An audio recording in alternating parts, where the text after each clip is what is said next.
Dami Im has finally released Sound of Silence.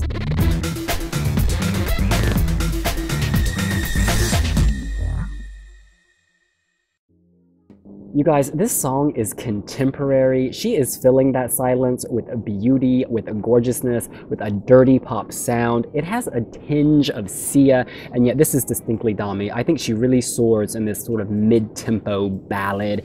This is fierce. I think Australia is potentially going to win Eurovision. And I'm the only one. I think it's a very strong comeback for Australia that they've maintained the standard that they entered with last year.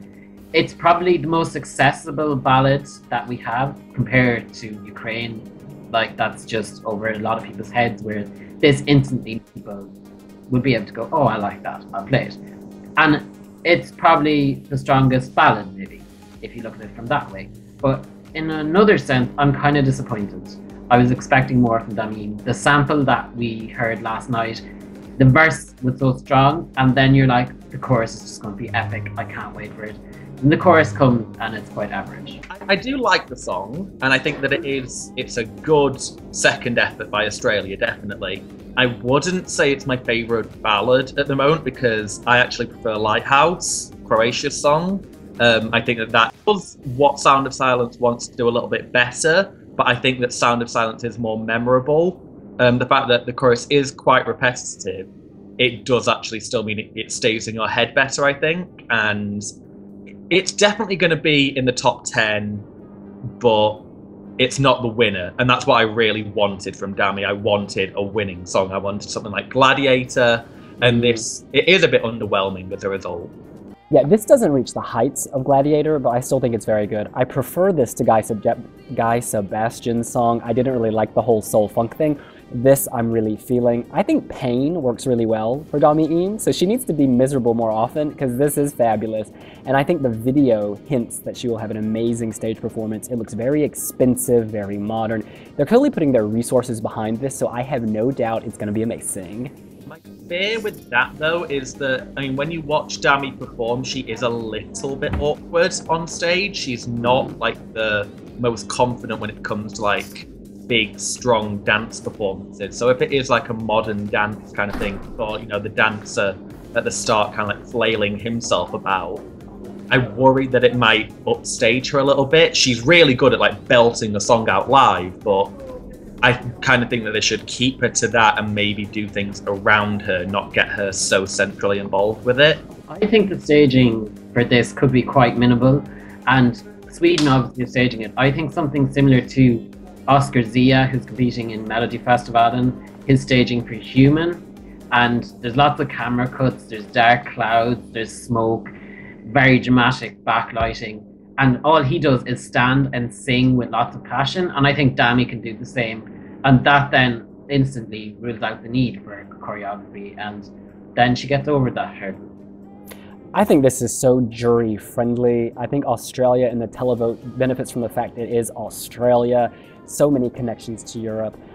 She's definitely going to the final, no question. And then I guess the question becomes, is this a top 5 song? For me, knowing her back record and what she's capable of, I say yes. It's definitely going to be in there.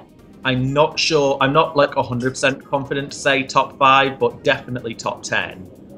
I think it will come down to just how much maybe the jury favours something like 1944 against The Sound of Silence, because 1944 has got like the emotional passion behind it. The story of Sound of Silence isn't really there. It's like I don't want to say a generic pop mid-tempo ballad, but it's kind of got that, I've heard something like this before, it's a bit Sia derivative. 1944 had something else.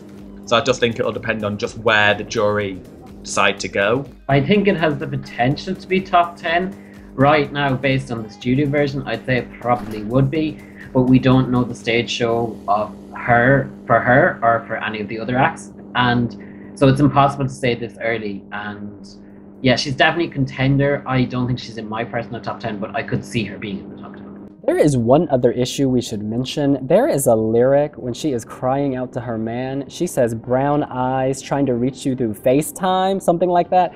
This may not get past the censors because, as Valentina Moneta knows, you are not to make commercial references like this. Do you guys think it'll be a problem? I think the fact that it's only one very slight reference, like the Social Network song or Facebook, that was so blatant the entire way through. I think the EBU have obviously let 1944 get through without changing anything, so the rules are very blurred at the moment. I think it'll be okay, but it's not the most clever rhyme in the first place, and there's a lot of that through the song, so I wouldn't be objecting to it changing. Might be a benefit to get rid of it, actually. Yeah, but then it's this kind of thing that the word FaceTime and the phrase FaceTime predates Apple's app or whatever. So, like, you could maybe just say she wants some FaceTime with him or something like that. Obviously, she's referring to the app, but she might be able to worm her way out of it. I mean, have you seen her bangs? She is giving face all the time, y'all. Well, that's what we think. What do you think? You can let us know here on wiwibloggs. And make sure to like the video. And hit subscribe. See you later. Bye.